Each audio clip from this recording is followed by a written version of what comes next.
नमस्कार, मैं हूं विपुल और आप देख रहे हैं डेमोक्रेसी एक्सप्रेस। हम राजस्थान के उदयपुर में हैं और जिस जगह पर हम हैं वो अरावली पर्वत है और उसी पर्वत के ऊपर एक रिसोर्ट बना हुआ है जिसका नाम अनंता होटल एंड रिसोर्ट है। बेहद खूबसूरत जगह है, तकरीबन 90 एकड़ में इसे बनाया गया है। अब आप सोच रहे होंगे कि मैं आज होटल और रिसोर्ट के बारे में क्यों बात कर रहा हूँ। ऐसा इसलिए है क्योंकि अभी के समय में देश में टूरिज्म को लेकर के खूब चर्चा हो रही है। जी हाँ, तब से जब प्रधानमंत्री लक्षद्वीप गए और उसकी तस्वीरें सोशल मीडिया पर खूब वायरल होने लगी। उसके बाद मालदीव के सरकार के कुछ मिनिस्टर्स की तरफ से वो कुछ उटपटांग बयान आए प्रधानमंत्री नरेंद्र मोदी को लेकर के, भारत को लेकर के, जिसके बाद मालदीव सरकार ने उन मिनिस्टर्स को बर्खास्त कर दिया।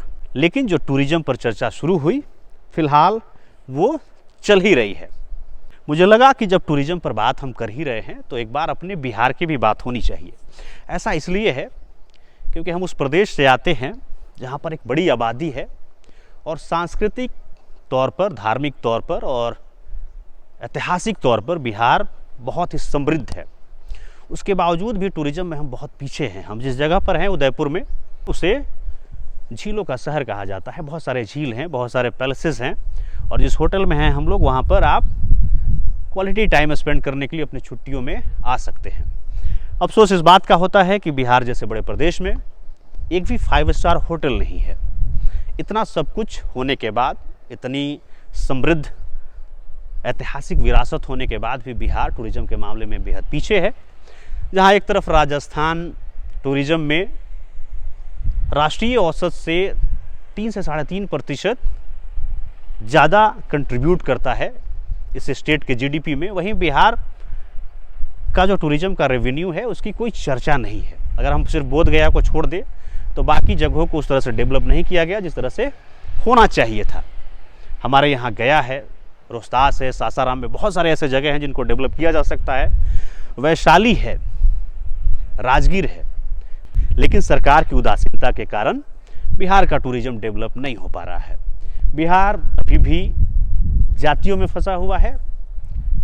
तमाम चर्चाएं राजनीति को लेकर के होती हैं। पूरे साल राजनीतिक उठापटक होता रहता है।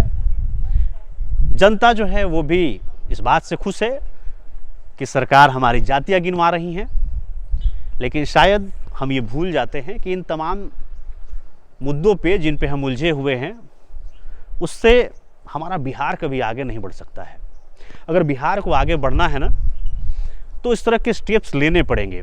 ये जो रिसोर्ट है एक पहाड़ पर है, अरावली पर्वत पर है, तो आप इस बात से समझ सकते हैं कि अगर कोई इन्वेस्टर यहाँ आया होगा तो उसे सरकार की भी मदद मिली होगी। वन विभाग के जो तमाम क्लियरेंस होते हैं उसे सुविधाएं मिली होंगी, तब इस तरह का डेवलपमेंट हमें दिख रहा है। तो बिहार सरकार को भी सोचने की ज़रूरत है। एक लंबे समय से हमारे मुख्यमंत्री नीतीश कुमार तकरीबन 18 साल से सत्ता में हैं, उसके बावजूद भी हम टूरिज्म में बेहद पिछड़े हुए हैं।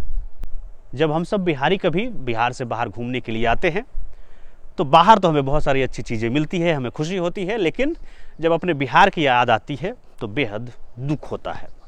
हमने ये वीडियो इसलिए बनाया कि ताकि जो बिहार की सरकार है वो इस बात को समझे कि बिहार में जो सांस्कृतिक समृद्धि है, जो हमारी ऐतिहासिक विरासत है, अगर हम उस पर सही तरीके से काम करें तो हम भी बाहर से बहुत सारे टूरिस्टों को अपने बिहार में बुला सकते हैं। आपको ये वीडियो कैसा लगा आप हमें ज़रूर बताइएगा। बाकी ऐसे ही वीडियोस के लिए, अपडेट्स के लिए देखते रहिए डेमोक्रेसी एक्सप्रेस।